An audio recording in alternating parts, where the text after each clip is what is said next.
کہ اسلام نے تو تعلیم دی ہے بہت کچھ دینے کی، لیکن قرآن پر عمل نہ کرنے کی بنیاد پر مسلمانوں نے کوئی بڑا کارنامہ انجام نہیں دیا۔ اب آئیے میں آپ کو بتاؤں، اور اسے گرہ باندھ لینا، دل و دماغ کے اندر محفوظ کر لینا۔ قرآن مقدس میں تقریباً 250 مقامات پر عمل کے لیے اللہ نے ابھارا ہے، 250 مقامات پر۔ میں اس میں سے کئی آیتیں اس وقت انشاءاللہ آپ کے سامنے پیش کر سکتا ہوں، لیکن میں صرف 2-3 آیتوں پر اکتفا کرتا ہوں۔ اللہ اپنے محبوب سے فرما رہا ہے، کیا فرما رہا ہے؟ قل، تم کہہ دو۔ کس سے کہہ دو؟ قوم سے کہہ دو۔ کس کی قوم سے؟ خود کی قوم سے۔ کیا کہو؟ یا قوم اعملوا علی مکانتکم، اے میری قوم اپنی اپنی جگہ پر کام کرو، اور میں صرف تم کو کام کے لیے نہیں کہہ رہا، انی عامل، میں خود بھی کام کر رہا ہوں۔ آپ ذرا سوچو، رسول رحمت صلی اللہ علیہ وسلم کا ایک بہت بڑا ان کی زندگی کا حسن یہ ہے کہ انہوں نے پہلے کیا کیا ہے اور کرنے کے بعد اپنی قوم کو کرنے کا حکم دیا ہے۔ وہ کون سی چیزیں جو حضور نے نہیں دی؟ لیکن آج امت مسلمہ کسی حد تک ناکارہ بن چکی، جد و جہد کی طرف قدم نہیں بڑھا رہی، تعیشات کی زندگی اور آرام پسندی کی زندگی میں لمحات گزار رہی ہے۔ اس سے باہر آ جاؤ، اور آج اپنے اندر ایک احساس پیدا کرو، اپنے اندر ایک عزم پیدا کرو۔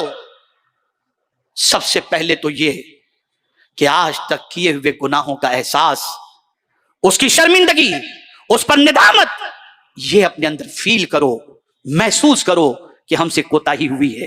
اور جب یہ فیلنگ ہوتی ہے، احساس ہو جاتا ہے کہ ہم سے کوتاہی ہوئی ہے، تو جس کو یہ احساس ہوتا ہے، اس کی زندگی کا ایک واقعہ میں آپ کی سماعتوں کے حوالے کر دوں۔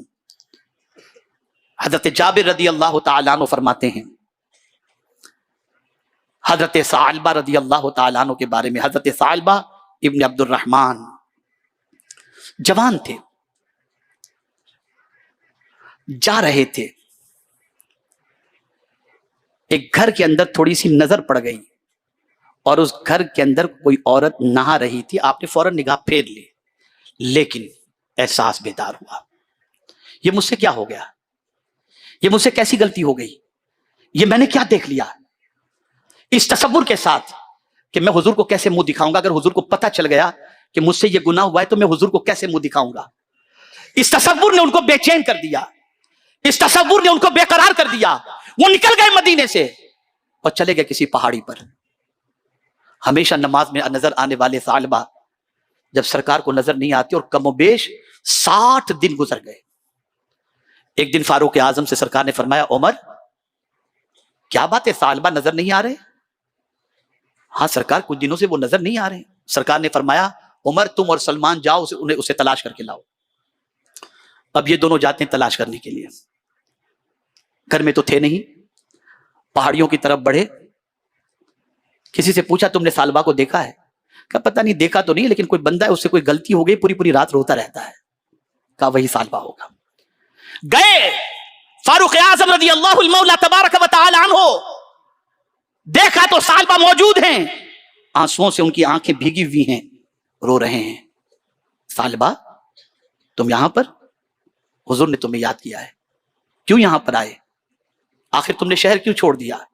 تو حضرت ثعلبہ جواب کے اندر عرض کرتے ہیں، ایک لغزش ہو گئی تھی، اور اس لغزش کے بعد میرے احساس نے مجھے بہت جھنجھوڑا کہ میں اب اس لغزش کے بعد حضور کو کیسے منہ دکھاؤں گا۔ کہا چلو حضور نے تمہیں بلایا ہے۔ کہا اچھا حضور کا حکم میں چلتا ہوں۔ جب چلنے لگے تو نماز کا وقت تھا، مسجد نبوی شریف میں حضور مصلی امامت پر تھے۔ تو حضرت ثعلبہ کہتے ہیں تم لوگ آگے بڑھ جاؤ، مجھے پیچھے کی صف میں رہنے دو، پیچھے کی صف میں رہنے دو۔ وہ پیچھے کی صف میں رہے، حضور نے تلاوت فرمائی نماز کے اندر، غشی تاری ہوئی، بے ہوش ہو گئے۔ ثعلبہ کو اٹھا کر ان کے گھر پر پہنچایا گیا، 8 دن تک بیمار رہے، 8 روز تک بیمار۔ حضور نے پوچھا ثعلبہ کافی دنوں سے نہیں آ رہے، کیا بیمار ہو گئے؟ کیا ہوا، کیوں نہیں آ رہے؟ کیا حضور وہ علیل ہیں، لائے تو تھے لیکن تلاوت سننے کے بعد ان پر غشی تاری ہوئی اور بیمار ہو گئے۔ سرکار فرماتے چلو ان کی عیادت کے لیے۔ گئے حضور عیادت کے لیے. یہ صحابی رسول کی بات کر رہا ہوں. حضرت ثعلبہ رضی اللہ تعالیٰ عنہ بستر پر ہیں, کافی علیل ہیں. سرکار صلی اللہ علیہ وسلم حضرت ثعلبہ کی گردن کو اپنی گود میں لیتے ہیں اور پوچھتے ہیں, ثعلبہ کیا محسوس کر رہے ہو؟ عرض کرتے ہیں, حضور مجھے ایسا لگ رہا ہے کہ میرے جسم کو چونٹیاں کاٹ رہی ہیں, چونٹیاں کاٹ رہی ہیں. ثعلبہ کیا تمہاری تمنا ہے؟ بس حضور ایک ہی تمنا ہے کہ اللہ مجھے معاف فرما دے. بس یہ انہوں نے کہا اور رسول اعظم نے مزدہ جانفزہ سنا دیا, اللہ تمہاری مغفرت فرمائے, اور ان کی روح پرواز کر گئی, وصال فرما گئے. تجہیز و تکفین کا اہتمام ہوا, غسل دیا گیا, کفن پہنایا گیا. اب جب نماز جنازہ کے لیے نکلے تو حضور صلی اللہ علیہ وسلم پنجوں کے بل چل رہے تھے.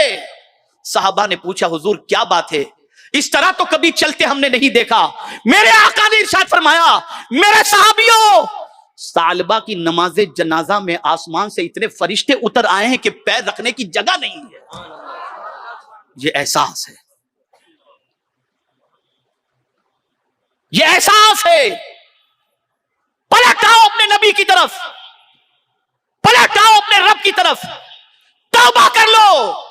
مصطفیٰ پیارے کیا دامن رحمت آج بھی ہمیں اپنے دامن میں لینے کے لیے تیار ہے. غفلت کی چادر اتار دو, ایکٹیو ہو جاؤ, ہر ان چیزوں سے بچو جو آپ کی صحت کو نقصان دے, آپ کے فیوچر کو تباہ کرے, آپ کی زندگی کو برباد کرے, آپ کی آخرت کو برباد کرے. مستعد ہو جاؤ جوانوں, اگر تم بیدار ہو گئے تو ہمارے حوالے سے جو پوری دنیا میں پروپیگنڈا ہو رہا ہے, میں یقین کے ساتھ کہتا ہوں دنیا یہ کہنے پر مجبور ہو جائے گی کہ غوث کا چاہنے والا, خواجہ کا چاہنے والا, امام احمد رضا کا چاہنے والا ایسا مسلمان ہوتا ہے کہ اس کی زندگی پر رشک آتا ہے.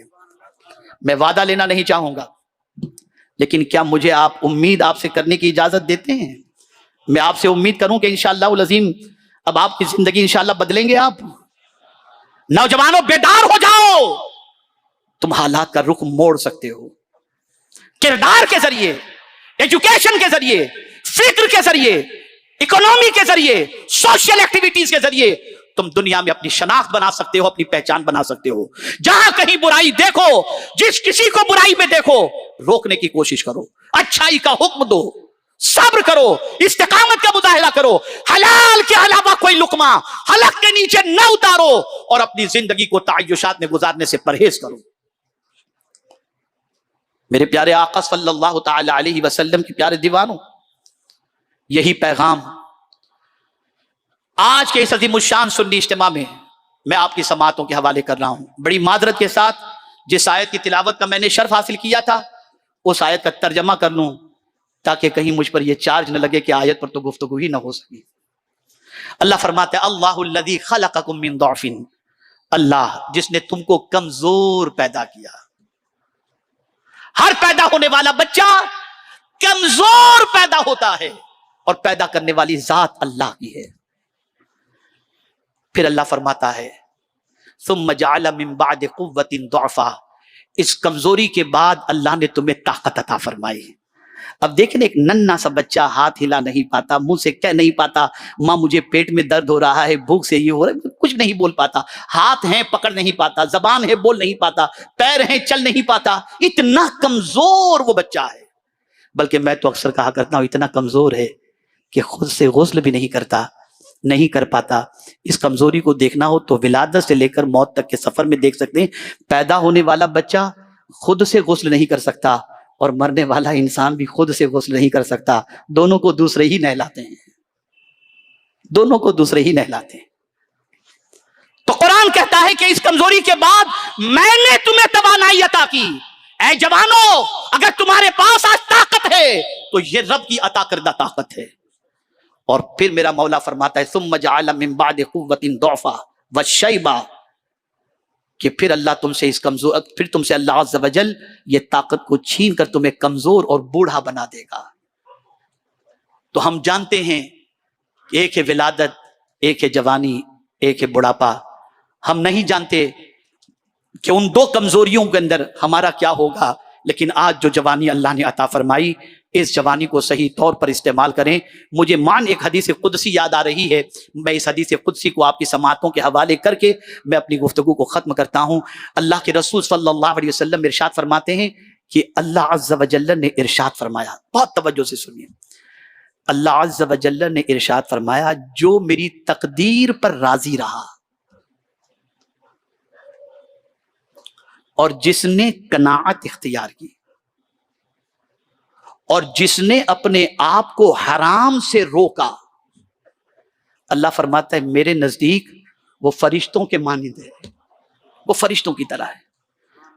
اور جو شخص خود کو حرام سے روک لے, آقا کریم صلی اللہ علیہ وسلم فرماتے اللہ اسے 70 صدیقوں کا ثواب عطا فرماتا ہے.